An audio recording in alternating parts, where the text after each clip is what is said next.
जी, तो example number 16 में सबसे पहले हमारे पास ए वेक्टर गिवन है। तो गिवन दैट या given vectors are A vector की वैल्यू गिवन है 4i + 3j + k unit vector. B vector की वैल्यू गिवन है 2i - j + 2k unit vector. हमने सबसे पहले वो वाला वेक्टर फाइंड कर लेंगे जो इन दोनों के ऊपर परपेंडिकुलर होगा, ठीक है। तो अ वेक्टर, लेकिन हमने यूनिट वेक्टर फाइंड करना है। A vector perpendicular to A vector and B vector is A cross B vector, ठीक है। फिर हम यहाँ पर ए क्रॉस बी फाइंड कर लेंगे। ए क्रॉस बी फाइंड करने के लिए डिटर्मिनेंट वाला मेथड ही इस्तेमाल करेंगे। तो क्या बनेगा, A cross B is equals to I J K. A के कंपोनेंट्स वो आपके पास है 4 3 1 और बी के कंपोनेंट है 2 -1 एंड 2। इसको ओपन कर लेंगे। फर्स्ट रो फर्स्ट कॉलम से I unit vector, first row first column cancel, 3 2 द 6 माइनस और 1 को -1 से करूँगी तो -1 माइनस J unit vector, first row second column cancel, 4 2 द 8 -2 1 द 2। फिर K unit vector, first row third column cancel, 4 को -1 से करूँगी -4 -3 2 द 6 आ जाएगा। माइनस माइनस प्लस 6 + 1 7, तो 7 आई यूनिट वेक्टर, 8 - 2 6 तो बनेगा -6 जे यूनिट वेक्टर, -4 -6 -10 तो +-10 के यूनिट वेक्टर। तो ये वेक्टर आ गए, दोनों पे परपेंडिकुलर है। लेकिन मुझे यूनिट वेक्टर चाहिए, तो यूनिट वेक्टर निकालने के लिए मुझे इसकी मैग्नीट्यूड चाहिए। तो इसकी मैग्नीट्यूड लेने का तरीका आई कंपोनेंट का स्क्वायर प्लस जे कंपोनेंट का स्क्वायर प्लस के कंपोनेंट का स्क्वायर। आई कंपोनेंट 7 था, जे कंपोनेंट -6 और के कंपोनेंट -10 था। 7 का स्क्वायर 49, 6 का -6 का स्क्वायर +36 एंड -10 का स्क्वायर 100। सबको ऐड करेंगे तो आंसर आ जाएगा 185 का स्क्वायर। तो ये मैग्नीट्यूड आ गया। नाउ अ वेक्टर, अब मैंने यूनिट वेक्टर निकाला है। A unit vector perpendicular to A vector and B vector is equals to, unit vector क्या होता है, वेक्टर ओवर वेक्टर का मैग्नीट्यूड, क्योंकि ये वेक्टर उन दोनों के ऊपर परपेंडिकुलर था। वेक्टर की वैल्यू 7i - 6j -10 के और मैग्नीट्यूड किसकी इक्वल आ गया, √ऑफ 185 के, ठीक है। तो ये मेरे पास वो यूनिट वेक्टर आ गया जो मैंने इसके अंदर फाइंड करना था। अब वो कह रहा है कि आपने साइन ऑफ एंगल भी इनके दरमियान में फाइंड करना है। तो साइन ऑफ एंगल निकालने के लिए हमें देखें ए का मैग्नीट्यूड भी चाहिए और बी का मैग्नीट्यूड भी चाहिए। तो अब हम क्या करेंगे, नाउ ए का मैग्नीट्यूड लेने के लिए आई कंपोनेंट का स्क्वायर, आई कंपोनेंट इसका 4 है, ठीक है, यहाँ से भी देख सकते हैं 4 3 1, जे कंपोनेंट 3 एंड के कंपोनेंट 1, 4 का स्क्वायर 16, 3 का स्क्वायर 9 एंड 1 का स्क्वायर 1। इन सबको ऐड किया जाएगा तो आंसर 16 + 9 25, 25 में 1 को ऐड करेंगे तो 26।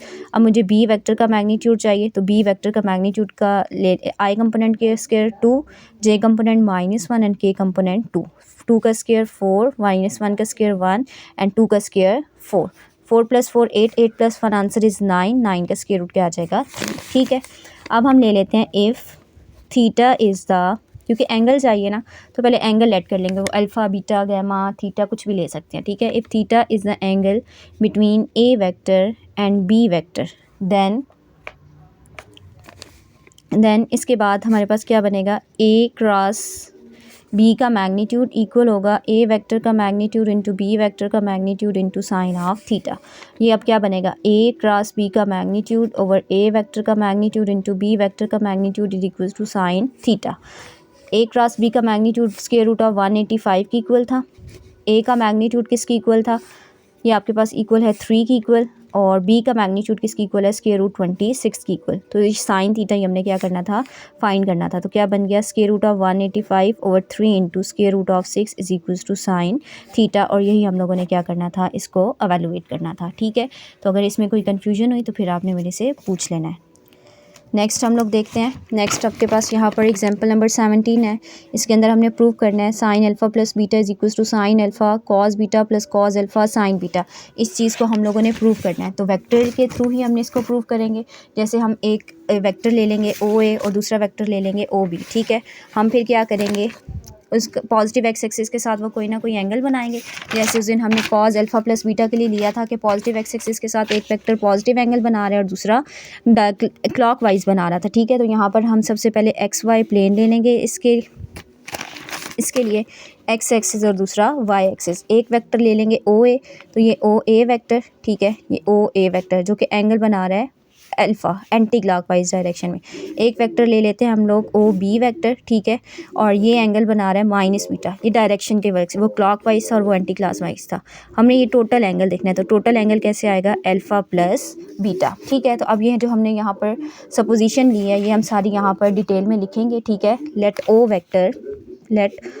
ए vector and O B vector be two unit vectors इसलिए ले रहे हैं क्योंकि इनकी जो मैग्नीट्यूड होती है वो क्या होती है, 1 होती है। Be two unit vectors in the X Y plane making angles alpha and minus beta with the positive X axis respectively, ठीक है, पॉजिटिव एक्स एक्सिस रिस्पेक्टिवली, कि ओ ए अल्फ़ा एंगल बना रहा है और O B minus beta angle बना रहा है, सो दैट फिर जो एंगल बनेगा ए ओ बी, ठीक है, ए ओ बी, इनके दरमियान जो एंगल बन रहा है वो क्या बन रहा है, अल्फ़ा प्लस बीटा। तो measurement angle A O B equal आ जाएगा किसके, अल्फ़ा प्लस बीटा के। अब हमने इनके कोऑर्डिनेट्स भी लिखने हैं, तो आपको पता है यहाँ पर इसके कोऑर्डिनेट क्या आएंगे, cause alpha cos beta sine, cos alpha sine alpha, और इसके आएंगे कॉज ऑफ माइनस बीटा और साइन ऑफ माइनस बीटा। तो हम यहाँ पर इसके वेक्टर फॉर्म में लिख लेंगे, ठीक है। Now O A vector is equals to, वो क्या बनेगा, cos alpha I unit vector plus sine alpha J unit vector, और ओ बी वेक्टर क्या बनेगा, cos beta minus beta, sorry क्योंकि वो माइनस बीटा एंगल बना रहा है, plus sine of minus beta into J unit vector. Cos negative sign को absorb कर लेता है, तो cos beta into I unit vector, sine bye shift कर देगा तो minus sign beta into J unit vector. अब हम क्या करेंगे कि यहाँ पर इनका क्रॉस प्रोडक्ट लेंगे, देयरफॉर हम क्या करेंगे, ओ बी का क्रॉस प्रोडक्ट लेंगे ओ ए के साथ, ठीक है। अब यहाँ पर जब इनका हम लोग लेंगे क्रॉस प्रोडक्ट लेंगे ओ बी और ओ ए का, तो ये आपके पास एक्स वाई प्लेन के अंदर है। एक्स वाई प्लेन के ऊपर जो इनके ऊपर यूनिट वेक्टर परपेंडिकुलर होगा वो कौन सा होगा, के यूनिट वेक्टर होगा, क्योंकि जी एक्सिस इनके ऊपर क्या होगा, परपेंडिकुलर होगा। तो देयरफॉर ओ बी क्रॉस ओ ए, ओ बी क्रॉस ओ ए फाइंड करने के लिए हमें यहाँ पर डेफिनेशन अप्लाई करेंगे, ठीक है। सबसे पहले ओ बी की वैल्यू क्या है, cos of beta into I unit vector minus sine of beta into J unit vector. Cross product ले रहे हैं तो क्या बनेगा, cross product of, value put कर रही हूँ, cos of alpha plus sine of alpha into I unit vector, ठीक है। अब इसको डिटर्मिनेंट फॉर्म से ओपन कर लेंगे, ठीक है। यहाँ पर क्या बनेगा, आई जे के, पहला वेक्टर है कॉज बीटा, फिर सेकंड जे उसका कंपोनेंट माइनस साइन बीटा, और के कंपोनेंट नहीं है तो ज़ीरो। यहाँ पर आई कंपोनेंट कॉज अल्फ़ा, जे कंपोनेंट साइन अल्फ़ा और के कंपोनेंट क्या है, ज़ीरो। अब इसमें डेफिनेशन ओपन कर लेंगे तो क्या बनेगा, क्रॉस प्रोडक्ट की पहले वेक्टर का मैग्नीट्यूड, दूसरे वेक्टर का मैग्नीट्यूड, और इनके दरमियान में एंगल जो कि क्या था, साइन अल्फ़ा प्लस बीटा, और ऐसा वेक्टर जो इनके ऊपर परपेंडिकुलर होगा वो कौन सा है, के यूनिट वेक्टर, ठीक है। अब यहाँ से क्या बनेगा, ओ बी का मैग्नीट्यूड 1, ओ ए का भी मैग्नीट्यूड 1, क्यों 1 है, क्योंकि ये आपके पास यूनिट वेक्टर से। यहाँ पर इसको ओपन कर लेंगे, फर्स्ट वाला I, first row first column cancel, zero minus zero, फिर minus J, first row second column cancel, zero minus zero, फिर आ जाएगा के यूनिट वेक्टर, तो क्या बनेगा, कॉज बीटा कॉज अल्फ़ा, ठीक है। और यहाँ पर दरमियान में माइनस, तो माइनस माइनस क्या बन जाएगा, plus sine beta into cos alpha, ये बन जाएगा sine of alpha plus beta into K unit vector. यहाँ पर आ जाएगा cos alpha cos beta plus sine alpha sine beta into K unit vector.